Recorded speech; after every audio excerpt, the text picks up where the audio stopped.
ಸ್ವಾಭಿಮಾನಿ ನ್ಯೂಸ್ಗೆ ಸ್ವಾಗತ. ಇಂದಿನ ಪ್ರಮುಖ ಸುದ್ದಿಗಳು. ಕೆಲವರ ತಪ್ಪು ಮಾಹಿತಿಯಿಂದ ಕಲ್ಲುಕೋರೆ ಮುಚ್ಚುವಂತೆ ಅಧಿಕಾರಿಗಳು ಆದೇಶ ನೀಡಿ ಮುಚ್ಚಿಸಿದ್ದಾರೆ. ಇದರಿಂದ ದಿನನಿತ್ಯ ಈ ಕೆಲಸದಿಂದಲೇ ಜೀವನ ನಡೆಸುವ ಕಾರ್ಮಿಕರಿಗೆ ತೊಂದರೆಯಾಗಿದೆ. ಕಲ್ಲುಕೋರೆ ಮಾಲೀಕರು ಏನು ಮಾಡಲಾಗದೆ ಅಸಹಾಯಕ ಸ್ಥಿತಿಯಲ್ಲಿದ್ದಾರೆ. ಅಧಿಕಾರಿಗಳಿಗೆ ಮತ್ತು ಇಲಾಖೆಗಳಿಗೆ ಲಂಚ ನೀಡಿ ಕಲ್ಲುಕೋರೆ ನಡೆಸುತ್ತಿದ್ದಾರೆ ಎಂದು ಕೆಲವರು ತಿಳಿಸಿದ್ದಾರೆ. ಇದು ಸತ್ಯಕ್ಕೆ ದೂರವಾದುದು. ನಾವು ಯಾವುದೇ ಅಧಿಕಾರಿಗಳಿಗೆ ಲಂಚ ನೀಡಿಲ್ಲ. ಈ ಕೂಡಲೇ ಮುಚ್ಚಿರುವ ಕಲ್ಲುಕೋರೆ ಆದೇಶ ತೆರವು ಮಾಡಬೇಕು ಎಂದು ಕಲ್ಲುಕೋರೆ ಮಾಲೀಕರು ಮತ್ತು ಕಾರ್ಮಿಕರು ಇಂದು ಪತ್ರಿಕಾಗೋಷ್ಠಿ ಮೂಲಕ ತಾಲೂಕು ಆಡಳಿತಕ್ಕೆ ಮನವಿ ಮಾಡಿದರು. ಬಂದಿದ್ದು ಆ ಒಂದು ಮಾಹಿತಿ ಮೇಲ್ಗಡೆ ಈ ಅಧಿಕಾರಿಗಳು ನಮ್ಮ ಹತ್ರ ಬರ್ತದೆ ವಿಷಯ ಅಂತ ಹೇಳಿ. ಯಾವ ಅಧಿಕಾರಿಗಳು?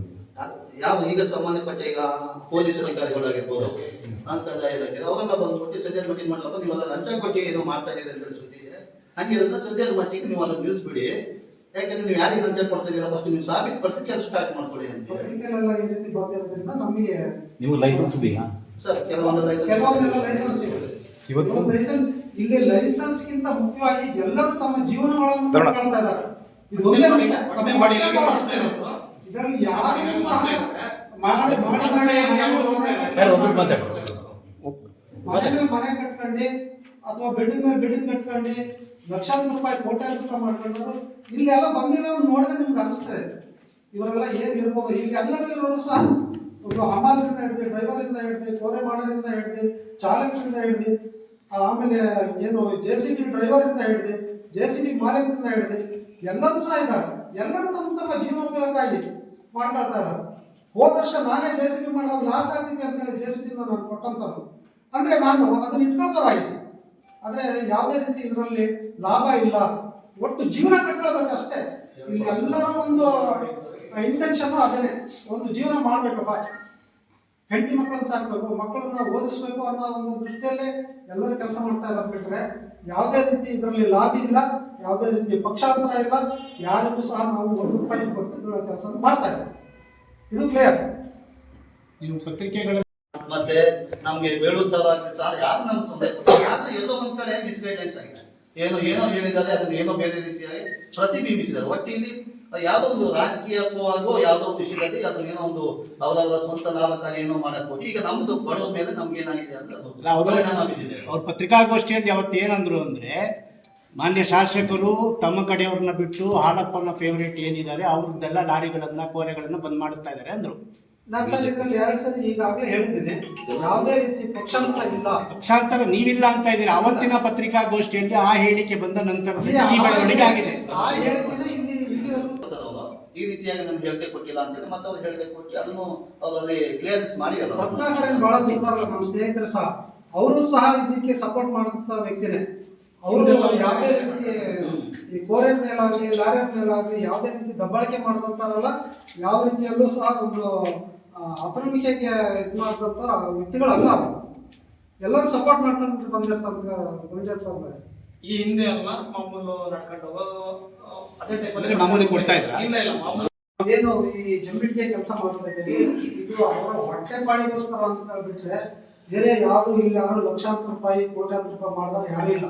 ಎಲ್ಲರೂ ಅವರವರ ಜೀವನ ಕಟ್ಕೊಳ್ಳಿಕ್ಕೋಸ್ಕರ ಮಾಡ್ತಾ ಇರೋದು. ಪ್ರತಿಯೊಬ್ಬರು ಸಹ ಇಲ್ಲಿರೋರು ಯಾರು ಮಧ್ಯಮ ವರ್ಗದವರು ಸಹ ಅಲ್ಲ. ಬಹಳಷ್ಟು ಜನ ಇದರಲ್ಲಿ ಎಲ್ಲರೂ ಕೂಲಿ ಕಾರ್ಮಿಕ ಇರೋದ್ರಿಂದ ಇಲ್ಲಿ ನಮ್ಮ ಅನಂತಪುರ ಭಾಗದಲ್ಲಿ 95% ಇದನ್ನ ನಂಬ್ಕೊಂಡೆ ಕೆಲಸ ಮಾಡ್ಕೊಂಡು ಜೀವನ ಮಾಡ್ಕೊಂಡು ಬಂದಿರೋದು. ಇವತ್ತಿಂದ ಅಲ್ಲ, ನನ್ನ ಅನುಭವದ ಪ್ರಕಾರ ಹೇಳ್ಬೇಕು ಅಂತ ಹೇಳಿದ್ರೆ ನಾನು 40 ವರ್ಷದ ಹಿಂದೆನೆ ಕೈ ಕಟಿಂಗ್ ಮಾಡ್ಕೊಂಡು ಕೊಂಡಿರ್ತಕ್ಕಂಥ ವ್ಯಕ್ತಿ ನಾನು. ಇವತ್ತು ಎಲ್ಲರಿಗೂ ತೊಂದರೆ ಆಗಿರೋದ್ರಿಂದ ದಯವಿಟ್ಟು ನಮ್ಮ ಪತ್ರಿಕಾ ಮಾಧ್ಯಮದವರಿಗೆ ಹೇಳ್ತೀನಿ, ಇಲ್ಲಿ ಯಾವುದೇ ರೀತಿ ಗೊಂದಲಗಳಿಲ್ಲ, ಯಾವುದೇ ರೀತಿ ಲಂಚಗಳಿಲ್ಲ, ಯಾವುದೇ ರೀತಿ ಪಕ್ಷಾಂತರ ಇಲ್ಲ. ಯಾವ ಪಕ್ಷದವರು ಸಹ ನಮಗೆ ನೀವು ಅದನ್ನ ಮಾಡ್ಬೇಡಿ ಇದನ್ನ ಮಾಡ್ಬೇಡಿ ಅಂತ ಯಾರು ಹೇಳಿಲ್ಲ. ಹಾಲಪ್ಪರಿದ್ದಾಗೂ ಹೇಳಿಲ್ಲ, ಕಾಗಡ ತಿಮ್ಮಪ್ಪರಿದ್ದಾಗೂ ಹೇಳಿಲ್ಲ, ಬೇಳೂರು ಗೋಪಾಲಕೃಷ್ಣ ಇದ್ದವರು ಯಾರು ಏನು ಹೇಳಿಲ್ಲ. ಅದರಿಂದ ದಯವಿಟ್ಟು ನಿಮ್ಮಲ್ಲಿ ಕೇಳ್ಕೊಳ್ಳೋದು ಏನಪ್ಪಾ ಅಂತಂದ್ರೆ, ಈ ಗೊಂದಲಕ್ಕೆ ಒಂದು ತೆರೆ ಹಾಕಿ ದಯವಿಟ್ಟು ನಮಗೊಂದು ಒಳ್ಳೆಯ ಒಂದು ಕನ್ಕ್ಲೂಷನ್ ಕೊಡಬೇಕು ಅಂತ ತಮ್ಮ ಪತ್ರಿಕಾಗೋಷ್ಠಿಯಲ್ಲಿ ಕೇಳ್ಕೊಳ್ತಾ ಸಂಬಂಧಪಟ್ಟ ಅಧಿಕಾರಿಗಳು ಬಂದಾಗ ಗಾಡಿಗಳು ಸಿಗ್ತವೆ, ಅದಕ್ಕೆ ಏನು ಫಿನಾಲ್ಟಿ ಹಾಕ್ಬೇಕು ಆ ಫಿನಾಲ್ಟಿ ಹಾಕೊಂಡು ಹೋಗ್ತಾರೆ. ಆದ್ರೆ ನಾವೀಗ ಮಾಡ್ತಿಲ್ಲ ಸರ್. ಕೃಷಿಗೆ ಯೋಗ್ಯವಲ್ಲದ ಭೂಮಿ ಅದು. ಕೃಷಿ ಮಾಡ್ಲಿಕ್ಕೆ ಇವತ್ತು ಬಂದು ನೀವು ನೋಡ್ಬೋದು, ಅಲ್ಲಿ ಬಂದು ನೋಡ್ಬೋದು ಒಂದು ಅರ್ಧ ಅಡಿ ಅಷ್ಟೇ ಮಣ್ಣಿಲ್ಲ ಸರ್. ಅರ್ಧ ಅಡಿ ಮಣ್ಣು ಕೆಳಗಡೆ ಪೂರ ಕಲ್ಲಿದೆ. ಆ ಜಾಗದಲ್ಲಿ ನಾವು ಬೆಳೆ ಮಾಡಲಿಕ್ಕೆ ಯಾವ ಕಾರಣಕ್ಕೂ ಕೃಷಿ ಮಾಡ್ಲಿಕ್ಕೆ ಸಾಧ್ಯ ಇಲ್ಲ. ಅಂತ ಜಮೀನಲ್ಲಿ ನಾವು ಏನ್ ಮಾಡಿದ್ವಿ, ಕಲ್ಲುಗಳನ್ನ ತೆಗೆದುಬಿಟ್ಟು ಮತ್ತೆ ಆ ನೆಲನ ಸಮತಟ್ಟು ಮಾಡ್ಬಿಟ್ಟು ಇವತ್ತು ನೀವು ಬಂದು ನೋಡಿ ಸರ್, ಅಲ್ಲಿ ಇವತ್ತು ಅಡಿಕೆ ತೋಟಗಳು ಯಾವ ರೀತಿಯಾಗಿ ಅಲ್ಲಿ ಜಮೀನೇ ಬದಲಾಗಿರುವಂತ ಜಮೀನು, ಅದು ನೂರಾರು ವರ್ಷಗಳಿಂದ ಜಮೀನನ್ನು ಒಂದು ಹುಲ್ಲು ಸಂಪತ್ತು ಬೆಳೀತಾ ಇರಲಿಲ್ಲ. ಇವತ್ತು ಅದನ್ನು ಯೋಗ್ಯವಾದಂತ ಒಂದು ಕೃಷಿ ಕಾರ್ಯಗಳಿಗೆ ಅದನ್ನು ಯೂಸ್ ಮಾಡಿಕೊಂಡು ಇವತ್ತು ಅನೇಕ ರೈತರಿಗೆ ಉಪಯೋಗ ಆಗಿರುವಂತ ಜಾಗ ಇವತ್ತು ನಿಮ್ ಕಣ್ಣೆದುರಿಗೆ ಇದೆ ಸರ್, ನೀವು ಬಂದು ಸಮಯ ನೋಡ್ಬೋದು. ನೀವು ಬೇಕಾದ್ರೆ ಬಂದು ಪರಿಶೀಲನೆ ಮಾಡ್ಬೋದು. ಎಷ್ಟು ಈಗ ರೆಕಾರ್ಡ್ ಭೂಮಿಯಲ್ಲಿ ಇರ್ತಕ್ಕಂಥದಕ್ಕೆ ಯಾವುದೇ ಅಭ್ಯಂತರ, ರೆಕಾರ್ಡ್ ಭೂಮಿಯಲ್ಲಿ ಇದ್ದಂತಕ್ಕೆ ಯಾವುದೇ ಅಭ್ಯಂತರ ಇಲ್ಲ. ಆದರೆ ಬಗರ್ಗುಮ್ ಜಾಗಗಳಲ್ಲಿ ಮಾಡ್ತಕ್ಕಂಥ ವಿಚಾರ ಬಂದಾಗ ಸರ್ಕಾರಕ್ಕೆ ರಾಯಧನ ನಷ್ಟ ಆಗತ್ತೆ ಅನ್ನೋ ಒಂದು ಆರೋಪ ಇದೆ. ಅದಕ್ಕೆ ಕಾನೂನು ಕ್ರಮ ತಗೊಳ್ತಾ ಇದ್ದಾರೆ ಸರ್. ಅದಕ್ಕೆ ಬಂದ್ಬಿಟ್ಟು ರಾಯಲ್ಟಿ ಬರ್ತದೆ, ಅದಕ್ಕೆ ಆದಂತ DMG ಇವರಿದ್ದಾರೆ, ಒಂದು ಪೆನಾಲ್ಟಿ ಹಾಕ್ತಾರೆ, ಅದ್ ಮಾಡ್ತಾ ಇದ್ದಾರೆ. ಅಲ್ಲ, ಸ್ಥಳೀಯರು ಅಲ್ಲಿ ಏನ್ ಹೇಳ್ತಾರೆ ಅಂದ್ರೆ ರಾತ್ರಿ ಸಹಿತ ಸಭೆ ಕಾರ್ಯಕ್ರಮಗಳು ಕೆಲವೊಂದೆಲ್ಲ ಅದಕ್ಕೆ ಬೇಕಾದಂತ ಎಲ್ಲ ರೀತಿಯಾದಂತ ಅನೇಕ ರೀತಿಯಲ್ಲಿ ನಾವು ಏನ್ ಮಾಡಿದ್ದೀವಿ, ಅವ್ರಿಗೆ ನಾವು ಸವಲತ್ತು ಮಾಡ್ಕೊಟ್ಟಿದ್ದೀವಿ. ದೇವಸ್ಥಾನಕ್ಕಾಗಿರ್ಬೋದು, ಆಮೇಲೆ ಹಬ್ಬ ಹರಿದಿನಗಳು ಬಂದಾಗ, ಜಾತ್ರೆಗಳು ಬಂದಾಗ ನಮ್ಮ ಮಾಡುತ್ತದೆ. ಮುಖ್ಯವಾಗಿ ಅಲ್ಲಿ ರಸ್ತೆಗಳು ಹಾಳಾಗ್ತಾ ಇದೆ.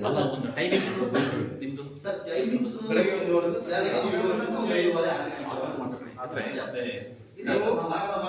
ಪತ್ರಿಕಾ ಮಾಧ್ಯಮರು ಇದರಲ್ಲಿ ಏನ್ ಕೆಲಸ ಅಂದ್ರೆ ಎಲ್ಲಿ ತೊಂದರೆ ಆಗಲ್ಲ, ನೀವು ಅನಾವಶ್ಯಕ ಬರೋದು ಅದನ್ನ ಮತ್ತೆ ಹೈಲೈಟ್ ಮಾಡೋದ್ರಿಂದ ನಮಗೂ ತೊಂದರೆ. ಮಾತಾಡಿದಕ್ಕೆ ವಿಡಿಯೋ ಕ್ಲಿಪ್ಪಿಂಗ್ ಇದೆ, ನೀವು ಯಾರು ಹೂವ ಬಂದಿದ್ದಾರೆ ನಮ್ಮನ್ನು ಪ್ರೆಸ್ ಮೀಟ್ ಮಾಡಿದ್ದಾರೆ. ಪ್ರೆಸ್ ಮೀಟ್ ಮಾಡಿದಾಗ ಅವ್ರು ಹೇಳಿದ್ದೇನು, ಹಾಗಾಗಿ ನಾವು ಸರ್ಕಾರದಲ್ಲಿ ಮತ್ತೆ ಪತ್ರಿಕಾ ಮಾಧ್ಯಮದಲ್ಲಿ ಮನವಿ ಮಾಡ್ಕೊಳ್ಳೋದಿಷ್ಟೇ, ನಮಗೆ ಸುರಕ್ಷಿತವಾಗಿ ರಾಯಲ್ಟಿಗಳನ್ನು ಕೊಡಲಿ. ನಾವು ಅನಧಿಕೃತವಾಗಿ ಯಾವುದು ಮಾಡಲ್ಲ. ಅನಧಿಕೃತವಾಗಿ ಯಾವುದೇ ರೀತಿ ಮಾಡಿದ್ರೆ ಖಂಡಿತವಾಗಿ ಅದರ ಬಗ್ಗೆ ಕಡಿವಾಣ ಆಗಲಿ, ಅವರಿಗೆ ಪೆನಾಲ್ಟಿ ಆಗ್ತಾರೆ, ಸರ್ಕಾರಕ್ಕೆ ಹೋಗ್ತಾ ಇರುವಂಥದ್ದು. ಸಾವಿರಾರು ಕುಟುಂಬಗಳೇನು ಅವಲಂಬಿತವಾಗಿರ್ತವೆ, ಸಾವಿರಾರು ಕುಟುಂಬಗಳಿಗೆ ಇಷ್ಟೇ. ಎಲ್ಲರ ಪರವಾಗಿ ದಯವಿಟ್ಟು ಯಾರು ಯಾವುದೇ ಒಂದು ರೂಮರ್ನ ಹಬ್ಬಿಸ್ದೆ ಎಲ್ಲ ಬಡವರಿಗೂ ಎಲ್ಲ ಮಧ್ಯಮ ವರ್ಗದವರಿಗೂ ಈ ಕೋರೆಗೆ ಸಂಬಂಧಪಟ್ಟ ಎಲ್ಲ ಕೋರೆ ಮಾಲೀಕರು, ಲಾರಿ ಮಾಲೀಕರು, ಹಮಾಲರು ಎಲ್ಲರಿಗೂ ಸಹ ಒಂದು ಒಳ್ಳೆ ರೀತಿ ಒಂದು ಕ್ಲಿಯರ್ನೆಸ್ ಮಾಡಿಸ್ಕೊಳ್ಬೇಕು ಅಂತ ತಮ್ಮಲ್ಲಿ ವಿನಂತಿಸ್ಕೊಳ್ತಾ ಇದ್ದೀನಿ.